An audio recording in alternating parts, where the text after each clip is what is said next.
Hello there, Big Benedict here. We're playing Castlevania Lords of Shadow for the PC, and this is my no upgrade run slash no damage guide and walkthrough for the main campaign. We're currently on the third of 12 installments, and so if you don't know what we're doing, we're going through the game without upgrading any sub-weapons, without getting any upgrades, without upgrading our health and our magic. So it's completely everything at the default value, and with the added stipulation that you cannot take a single hit anywhere.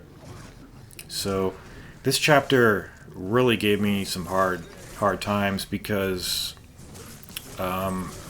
this part not too bad. If you notice here, these lesser lycanthropes are going to be hypnotized, as it were, by these fairies, and it's going to be much easier to take them down. The checkpoint here is actually horrible. They set you back really far. So I'm going to be really careful here and not take damage and throw daggers. But Cornell, it was one of those engagements. Well, let me first tell what, we'll describe what this is for Installment 3. When you play the normal campaign, Chapter 3 is divided into two segments. This chapter, or this sub-chapter, which is called the Three Towers, and then the next sub-chapter is the boss fight with Cornell himself. And I didn't take too long. I think it was like 30 minutes for all three phases. It wasn't that bad, but it doesn't mean it wasn't hard. It was really tough. So here we've got the second of, I think, just two engagements where they throw three of these greater lycanthropes at you, and I had no less than 8 sync blocks here, and I was really proud of this fight. But the checkpoint here, it's the best checkpoint I've ever encountered in this game so far. They literally put you right back in the fight. Like, there's no going to the fight. They literally just set you down right in the fight. So it's beautiful, absolutely beautiful. And it should be noted that this fight here normally occurs at the end of the chapter, but since we have the 3 fairies that we need, it just presumes that you're going to finish the stage, and they just throw this fight at you earlier. And so just bear that in mind. It normally occurs at the end of the stage, but we already have the fairies. So yeah. So now that we have some practice, we were able to take these lycanthropes out a little bit easier because we've already faced 3 at once. The camera's pulled back a little bit here, as it normally is, so I think it's about, the visibility here is pretty good. It's just when the 3 of them come at you, it's pretty damn difficult. So here we've got a warg, and we've got not too many problems here. Cornell is going to come up pretty soon, and a couple of the attacks that he does, I didn't even know that you could parry them or sync block them, as it were, as it is in this case of the game. Particularly when he slams his fist into the ground to do his area of effect. I didn't even know that you could parry that, and you can, so it's really incredible that you can do that. This fight, you can use the warg to kill these guys, or you can kill them normally. It's not fun to do, and it's not even fun to watch, so I decided to kill these guys normally. And after this, we'll have a fight with 1 greater lycanthrope coming up. So when you pick up the crank handle in the next part, he's going to come at you, so you need to set it down the moment you hear the music. And we're going to skip right to the fight. Let's see, is the checkpoint bad here? No, the checkpoint's pretty good here.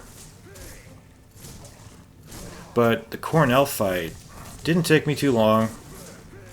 And I think it was, the first phase is not too bad, but the second phase, it really tested me. And yeah, okay, so this right here we go. He's going to do that straight lunge at you, which is, I'm just going to say parryable. When he's guarding, when he puts his, like when he crosses his arms like that, he's going to do an unblockable attack. So block that. He's got an overhead attack too, which you can block and parry. That right there. If you just stand there and guard, you can block it, but you might as well sync block it because you get a lot of damage after you parry him. You want to be pretty mindful here of not using too much shadow magic because you will need it in the next fight. But the direct parry that you do with the X button takes away a tremendous amount from enemies, so you always want to be doing that. So it definitely rewards you for doing it. He's got a shockwave attack that he does with his hammer. I don't think he did it here. And he's got another swipe that he does. It's kind of an uppercut, which you can't parry. And then we'll be in this next phase here with the wolf form of Cornell. I think he's almost dead here. He's got that right there is actually his ground pound / area of effect attack, and I didn't know you can parry it, but you can. He's also got that attack, which is parryable. He's got an uppercut with his left hand, which you cannot parry and which kills you instantly with our health. He's also got a right hand slash that he does that you can't parry, and coupled with that he does a dash across the screen which you cannot parry and which you just need to steer clear of. The main problem I have sometimes is that attacks are coming at you so fast that it's hard to know, or it's hard to gauge like what you can or cannot block and parry.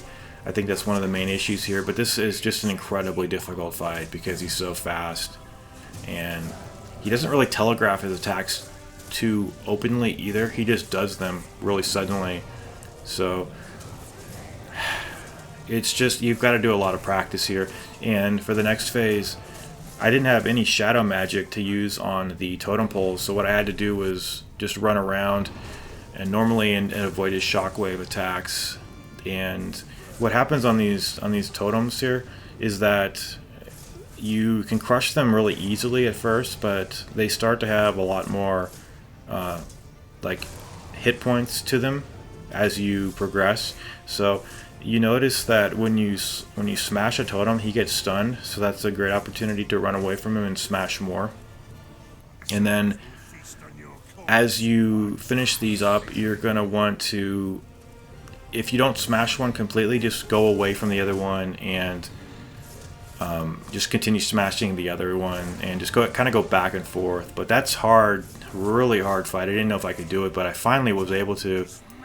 It's just helpful here to have shadow magic, but as I mentioned, I didn't have any, so that's it. Take care.